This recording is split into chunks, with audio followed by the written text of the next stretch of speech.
Ahí estamos. Le tengo más o menos 5 preguntitas porque tenemos un tiempo básicamente limitado por la tiranía de la plataforma.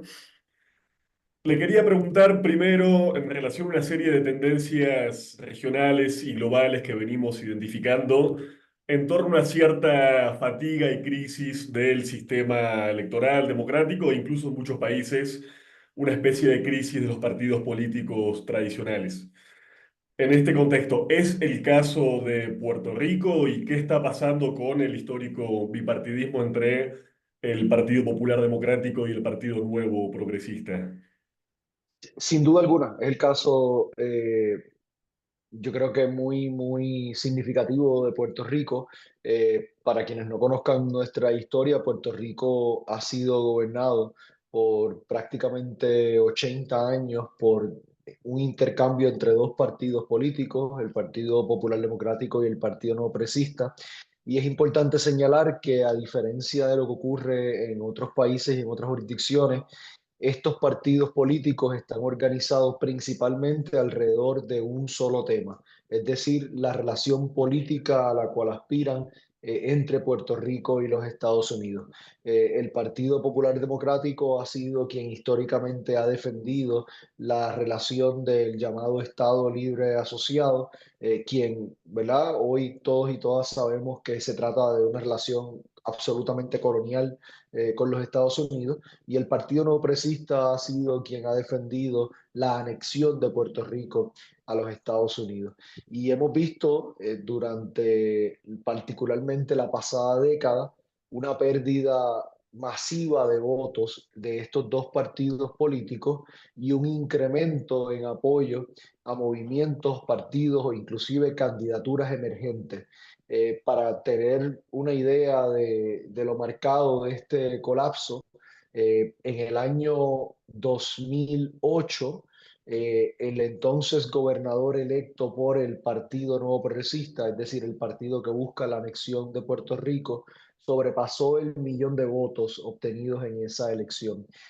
Durante la pasada elección, el gobernador electo y quien es el incumbente en este momento, por esa misma colectividad representando ese mismo ideal, sacó menos de medio millón de votos, ¿verdad? En un periodo de básicamente 12 años, perdieron más de la mitad de sus votos. Y lo mismo ocurre, ¿verdad?, con el Partido Popular Democrático. Mientras esto ha ocurrido, vemos que han surgido unos movimientos emergentes que se presentan como alternativa a estos partidos políticos, e inclusive las figuras de las candidaturas independientes que antes en Puerto Rico no necesariamente habían tenido una prominencia mayor, llegando a obtener un nivel de apoyo extraordinario en candidaturas inclusive de la gobernación. Así que de cara al proceso electoral del 2024, estamos en un escenario francamente nunca antes visto en la política puertorriqueña, en donde por primera vez en nuestra historia moderna, una fuerza política fuera del bipartidismo tiene unas posibilidades reales de ganar tanto a nivel nacional como a nivel municipal, como fue nuestro caso en la ciudad capital de Puerto Rico, San Juan. Justamente quería preguntarle en ese contexto, ¿cómo, en qué contexto y por qué surge Victoria Ciudadana? ¿Y cuáles son las aspiraciones y los objetivos de esta alianza conformada entre Victoria Ciudadana y el Partido Independentista puertorriqueño? Pues la elección del 2016 fue una elección, yo creo, fundamental en Puerto Rico,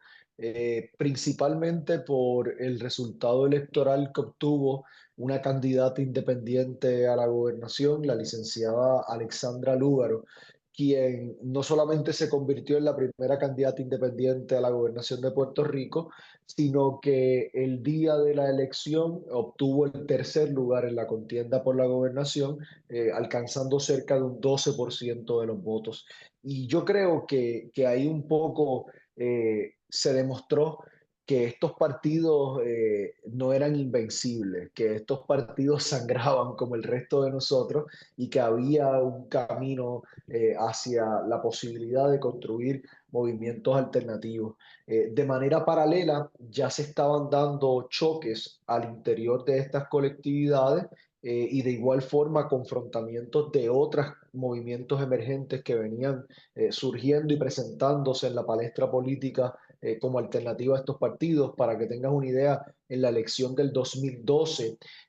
además de los tres partidos que históricamente han participado en Puerto Rico, más allá de estos dos, el Partido Independentista Puertorriqueño, que tiene una historia de cerca de 80 años, eh, en la elección del 2012 se presentó el Partido del Pueblo Trabajador, que era un partido de corte, ¿verdad?, de derecho de defensa de los derechos de los trabajadores, buscando plantear una organización distinta de lo tradicional en la forma en que se organizaban los partidos políticos en Puerto Rico alrededor del tema del estatus.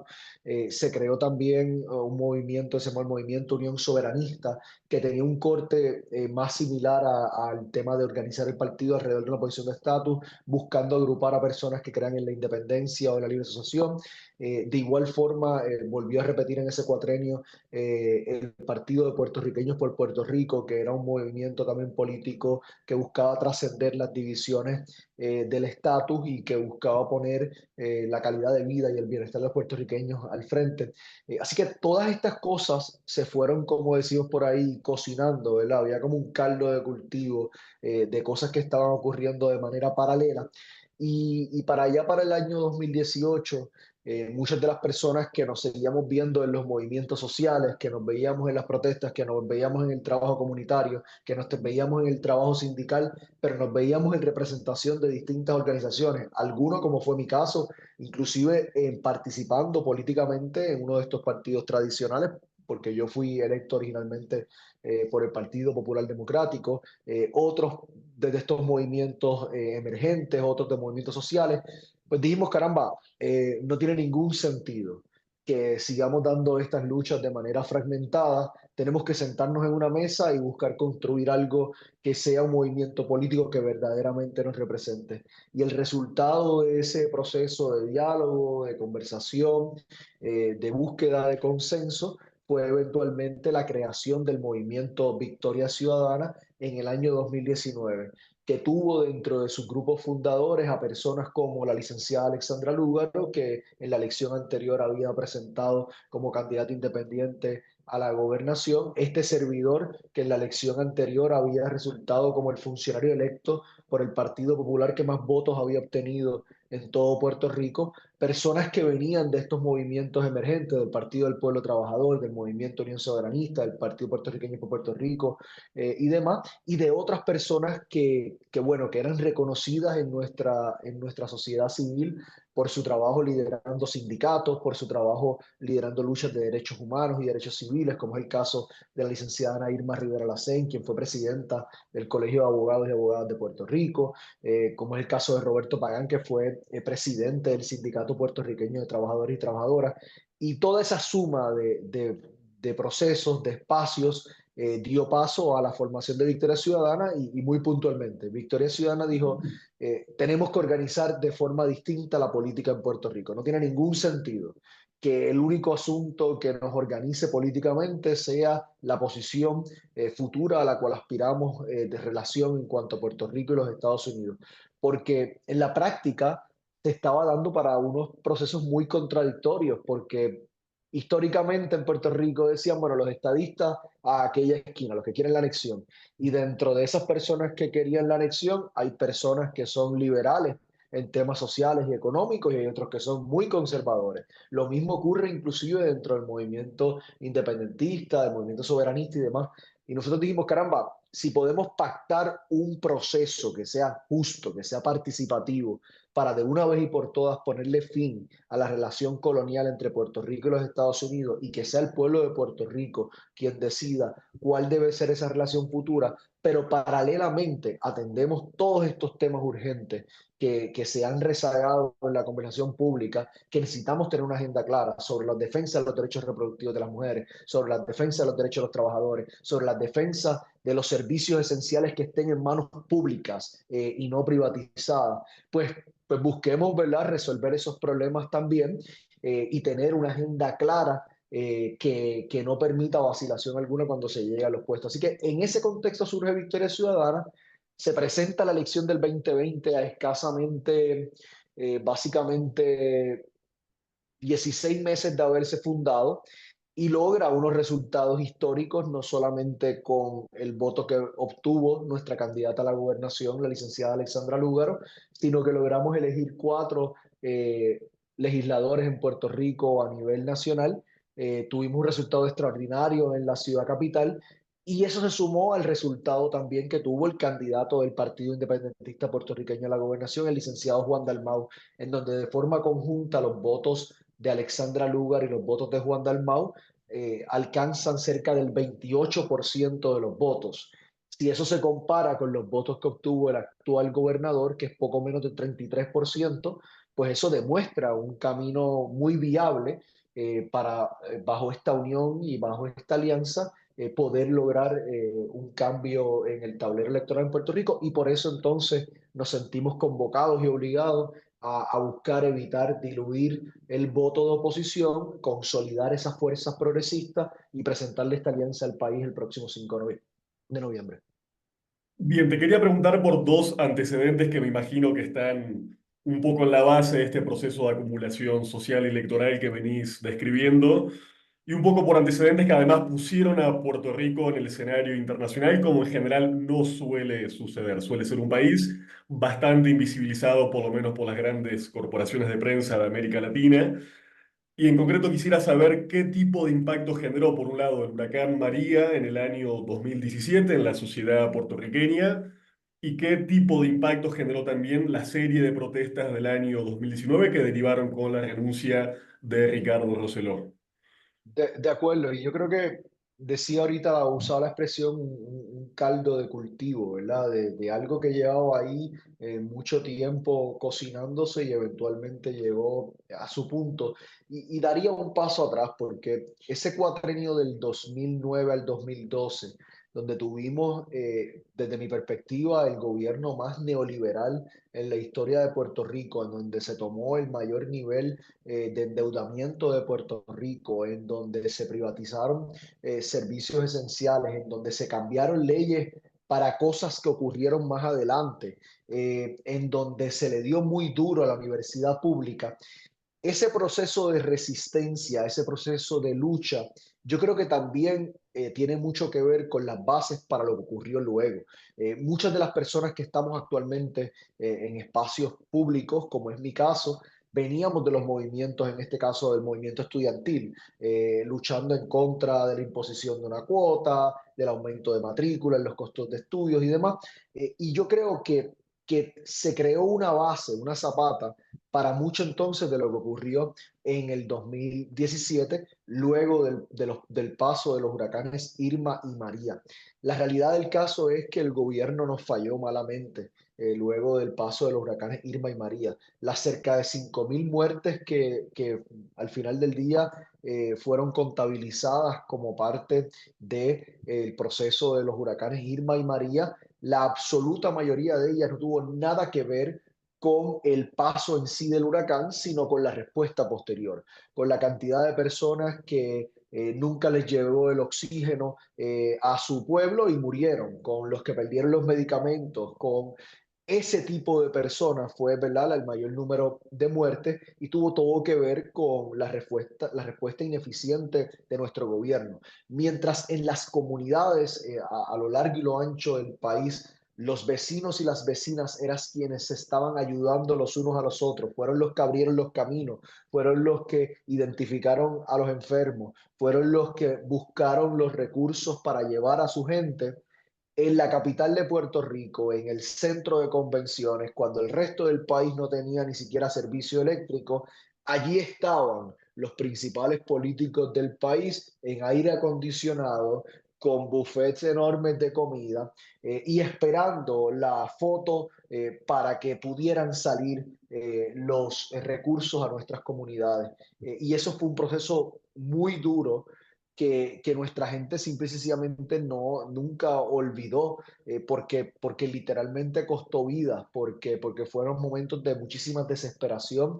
al no saber si tu familiar o ser querido estaba tan siquiera vivo. y el ver entonces lo que estaba ocurriendo en ese centro de convenciones, donde estos políticos estaban echándose frescos, y literalmente porque esto pasó, estaban las ayudas aguantadas esperando que viniera el alcalde de tal pueblo, el gobernador tal, para tirarse una foto frente a la ayuda, para decir, ¿verdad?, que él o ella fue quien la gestionó.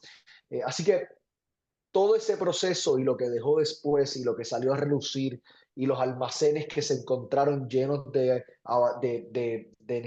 todo tipo de alimentos y demás que nunca se le hicieron llegar a la gente cuando necesitaba, pues yo creo que fue parte de lo que creó las condiciones para el verano del 2019, en donde un gobernador electo por el pueblo de Puerto Rico fue removido por la presión pública que se generó, y no solamente él, sino gran parte de su gabinete, y lo que tuvo en ese momento, lo que colmó la copa, ¿verdad? Fueron unas publicaciones que se hicieron. El Centro de Periodismo Investigativo de Puerto Rico, que es un ente independiente que está buscando en Puerto Rico resistir todo lo que tiene que ver con la corriente de los medios corporativos, y el apoyo de estos medios corporativos a los partidos tradicionales. Pues gracias a una investigación del Centro de Periodismo Investigativo sale a relucir esta información, y yo creo que esas cosas fueron creando las condiciones para que el país se fuera preguntando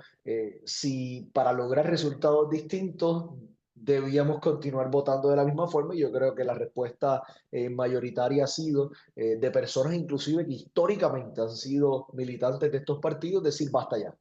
Tenemos que hacer algo distinto, tenemos que salir a votar de forma distinta, y hay un tema generacional también envuelto. Esa elección del 2016, el voto que obtuvo la licenciada Lúgaro como candidata independiente fue un voto principalmente de la juventud de cara a la elección del 2020, y lo vimos en nuestras caminatas, lo vimos en nuestras puerta a puerta. Esos jóvenes habían logrado convencer a sus abuelos, esos jóvenes habían logrado en algunos casos convencer a sus padres, y llegar a unos lugares donde nosotros mismos no habíamos llegado. Y yo creo que sobre eso se construye de cara a la elección del 2024, y si a eso le sumas también la activación de figuras con una influencia enorme en distintos espacios del país, como es el caso de René, Residente, como es el caso de Benito, Bad Bunny, y otras personas que están usando su plataforma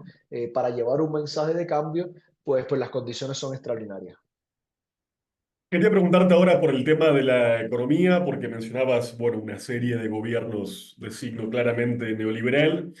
y un poco porque Puerto Rico en general fue publicitado como una especie de milagro económico durante muchísimo tiempo, como un supuesto caso exitosísimo de desarrollo económico y social. En ese sentido, preguntarte si efectivamente es así o si es de otra manera y cuáles son las principales demandas y problemáticas económicas y sociales hoy de la población puertorriqueña. Bueno, es innegable que Puerto Rico durante un periodo de tiempo tuvo acceso a unas herramientas que permitieron el desarrollo de una actividad económica en Puerto Rico que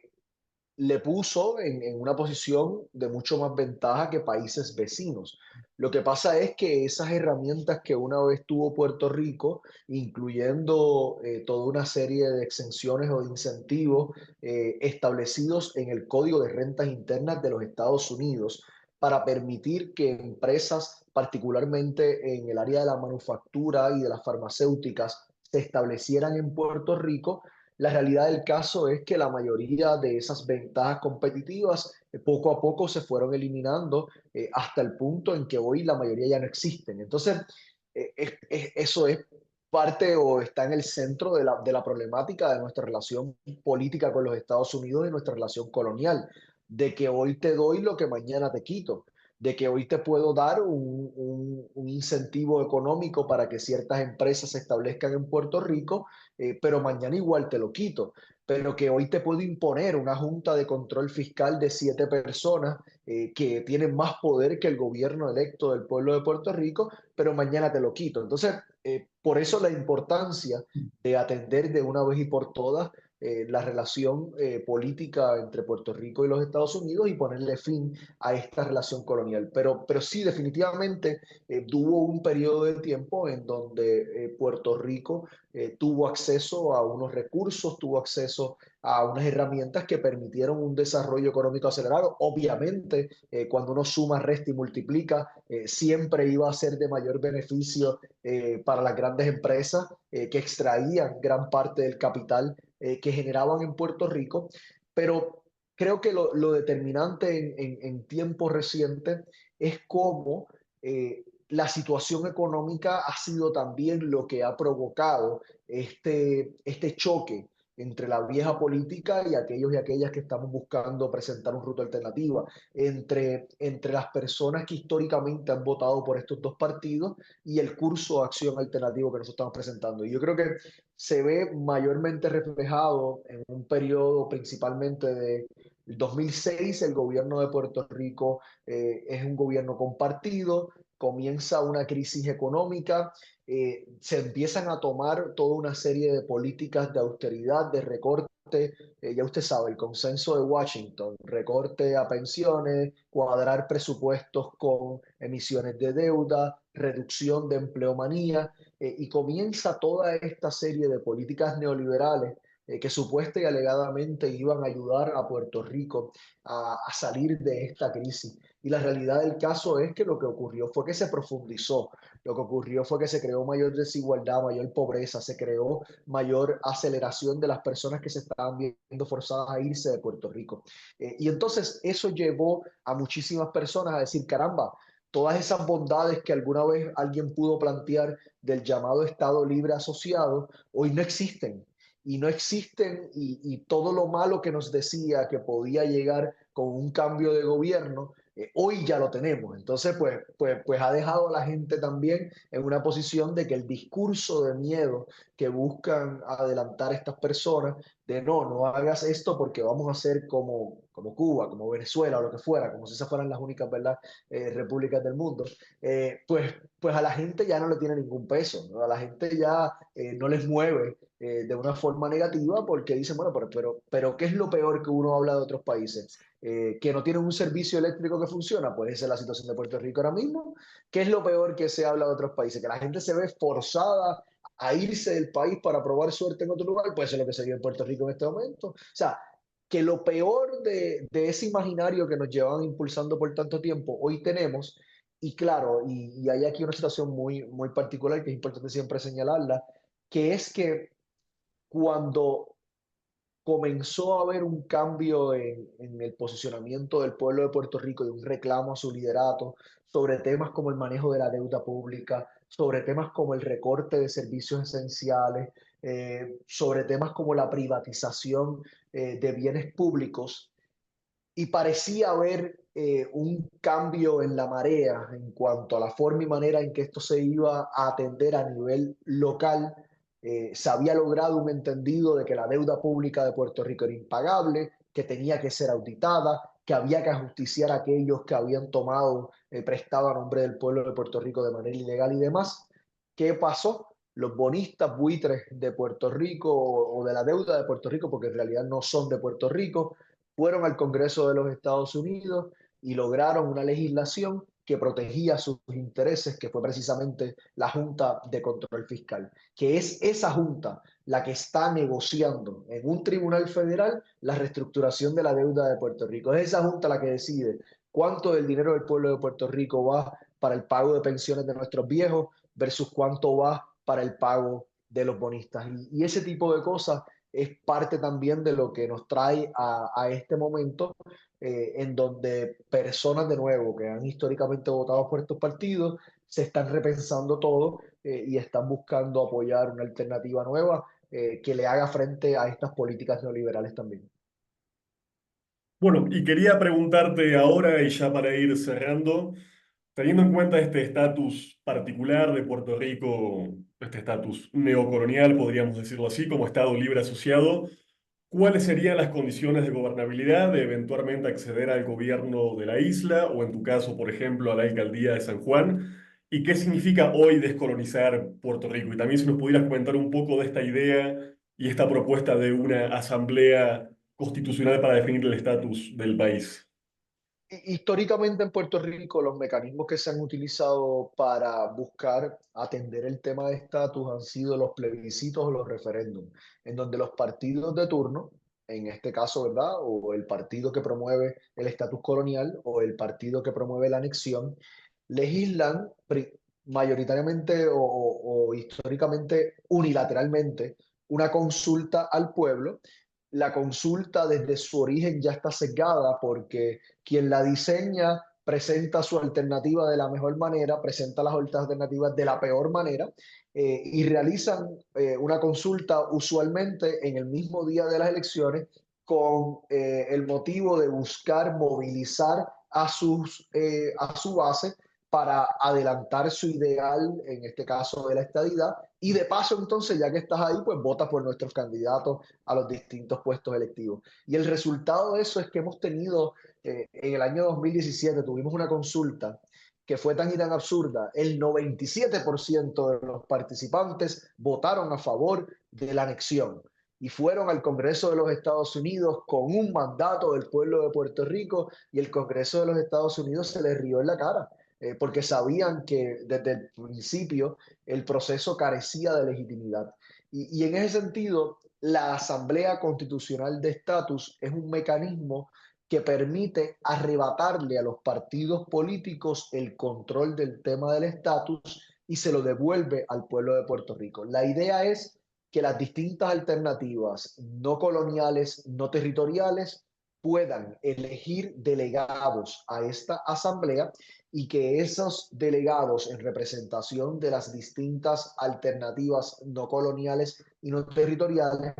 puedan entrar en un proceso de diálogo y de negociación con el gobierno estadounidense para definir en blanco y negro qué significa cada una de las alternativas y que el pueblo de Puerto Rico por primera vez pueda emitir un voto informado sobre qué significa votar por la estadidad para Puerto Rico, qué significa votar por una libre asociación de relación, ¿verdad?, entre Puerto Rico y los Estados Unidos, o qué significaría votar por la independencia y la transición que eso requeriría por nuestra relación política actual con los Estados Unidos. Así que es una forma distinta de abordar el tema del estatus que permite a personas que tienen al final del camino un deseo distinto de cuál debe ser esa relación, colaborar hacia un fin común.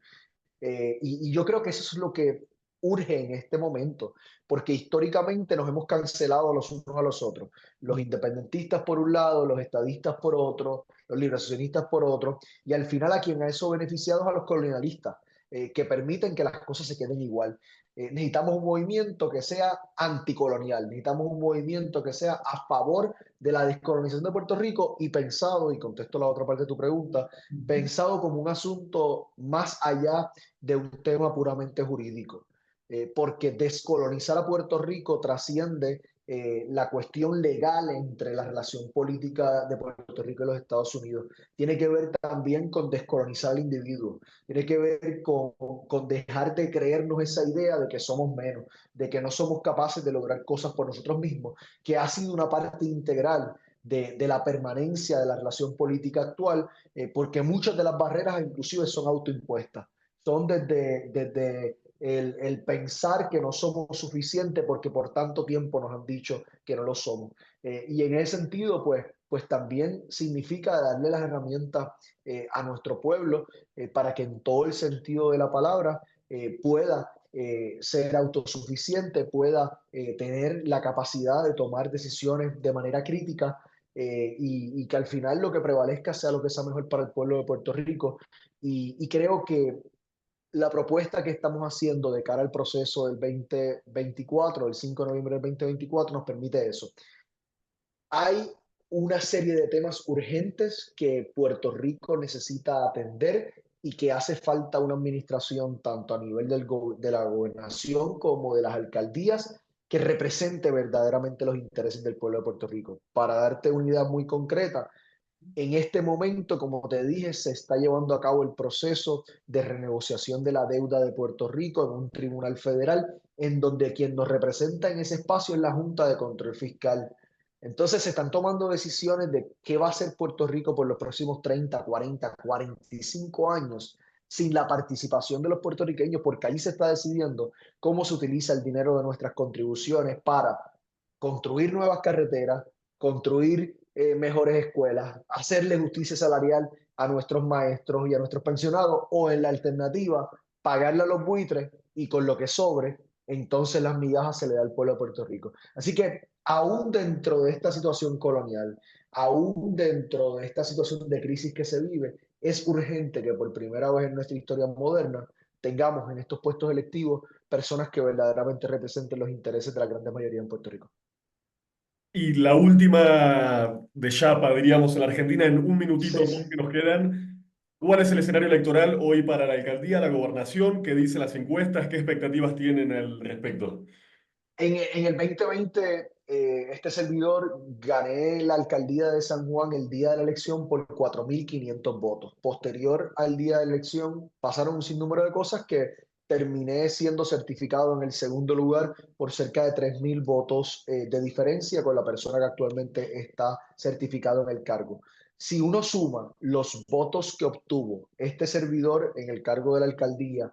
junto al candidato del Partido Independentista en esa elección, que formamos parte de esta alianza, superamos los votos obtenidos por el actual incumbente. Lo mismo ocurre en el caso del municipio de San Juan, en 5 escaños de la Cámara de Representantes, o en 3 escaños de la Cámara de Representantes y en 2 escaños del Senado de Puerto Rico. Por lo tanto, tenemos una posibilidad real de aumentar nuestro poder político. En el caso de la candidatura a la gobernación, ya es incuestionable que la candidatura de la alianza liderada por el licenciado Juan Dalmau Ramírez se ha consolidado en la segunda posición con posibilidades reales de estar en contienda retando a la candidata institucional del Partido Nuevo Progresista y actual comisionada residente de Puerto Rico. Por lo tanto, ha pasado un fenómeno interesante en Puerto Rico, y es que por mucho tiempo, sobre todo en los pasados probablemente 20, 25 años, el Partido Popular, que en un momento fue el partido hegemónico de Puerto Rico,